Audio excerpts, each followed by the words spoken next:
Біздің қазіргі Қазақстанда болып атқан уақиғалардың біреуі, бауырлар, тағы да айтатын ол ақиқат нәрсе. Өлім жітім деген бар нәрсе ол. Болады бәрінің үйінде. Бірақ сол өлім жітім қазір той сияқты болып бара жатыр. Байқайсыздар ма? Той сияқты. Ана жерге барсаңыз торт қояды, торт қояды. Адам өліп жатыр, оның үйінде пісірген торттар тұрады. Сонда ана өліп қалғанына қуанып жатыр ма дейсіз ғой? Құдайға шүкір құтылдық ау деп жатыр ау деймін. Ойы сондай ау дедім мен.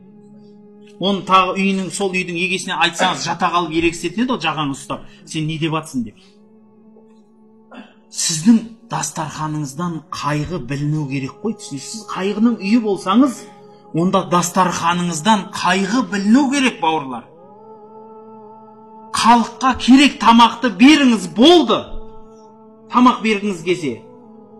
Алдына беретін етіңізді беріңіз, жанына қосатын сорпаңыз бар, несі бар, ең керекті нәрсе. Анау адам мүлде қолын тигізбейтін заттар қойып қояды. Ол соғай қалады ол. Жаңғақ, өрік қояды. Оны ұстап атқан адамды көрмейсіз. Анау жаңғақ енді білмеймін, өмірі шағылмайтын жаңа, ол балғасынып қалады анау.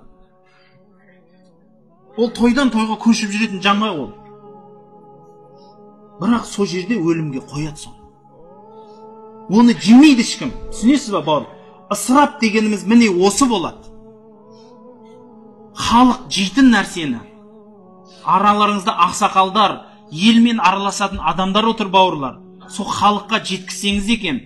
Мақұл, тойдың дастарханына тимей-ақ қойдық, жарайды, ол халықтың қуанышы. Мен ақ түйенің қарны жарылған, енді осы қуанышқа шашылмағанда қайта шашылам дейтін шығар, мақұл да оған. Бірақ үйіңізде бір сондай қайғы кіретін уақыттар да болады. Сол қайғы кіретін уақытта дастарханыңыз қайғының дастарханындай болсын деп айтыңыздаршы өтініш. Мына дастарханнан қайғы білінсін деп келген адамдар ана жерге тойға келгендей деп кекіріп тістерін шұқып осы торт жеп қайтпасын.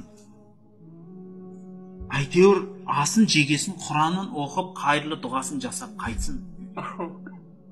Ал қазір адам таласқаны сонша, енді кішкентай уақыт қалды, Құдай біледі, оны да істейді. Енді билеу қалды сол жерде.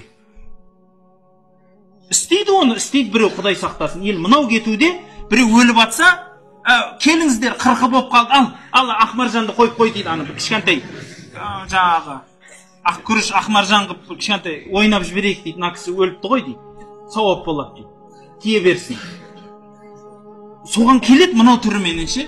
Енді сол биден басқа ана жерде бәрі бар ғой. О жерде қайғырып отқан адамды көрмейсіз.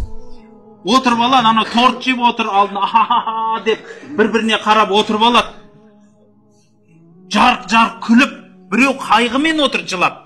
Бұл жерде біреу отырып алады, жырқылдап күліп отырады сосын. Ана не істедің әй, мына не қайт жібердің деп бір-біріне. Өйткені ана қарны тоқ қой, қайғысы жоқ, қарны тоқ ол. Ана дастарханыңыз қарапайым болсын. Байсыз ба, кедейсіз ба, сынаған адам өзі сынаса сынай берсін. Оның сөзінен, ешкім халықтың сөзінен құтылған адам жоқ. Оны әдейі айтамыз ғой, білесіз, баяғыда Қожа Насыр көшеде өзі баласыменен есек үшеуі келе жатса, жұрттың сөзін білесіздер, үстіне мініп алса да сөйлейді, біреу мінсе де, екеу мінсе де сөйлейді. Халықтың тілін табамын деп жүгірмеңіз. Өйткені адамның ризашылығын таба алмайсыз өмірде де. Алланың ризашылығы керек сізбен бізге.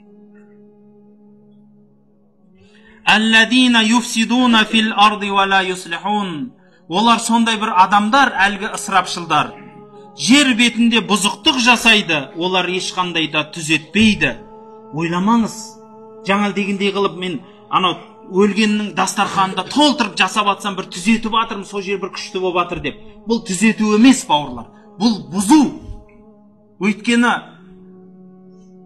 жаңалдегі сізбенен ол дастарханды көрген адам үйінде екінші бір адам, мен де одан асырмасам, одан кем қылмайым деп жасайды. Сөйтеді де бір үйде бір адам өлсе, кредитке жүгіреді, кредит алып алады да, оны 5 жыл, 10 жыл бойы төлеп жүреді сосын, соның арқасында. Үйінде тағы біреу өлсе, сосын білмеймін қалай болатын ол адамның. Өмір бақи қарыздың арасында. Бұл ешқандай да сауап іс емес. Ешқандай да бір ол өлген адам сол үйді қинап кеткеннен басқа оларға бір жақсылық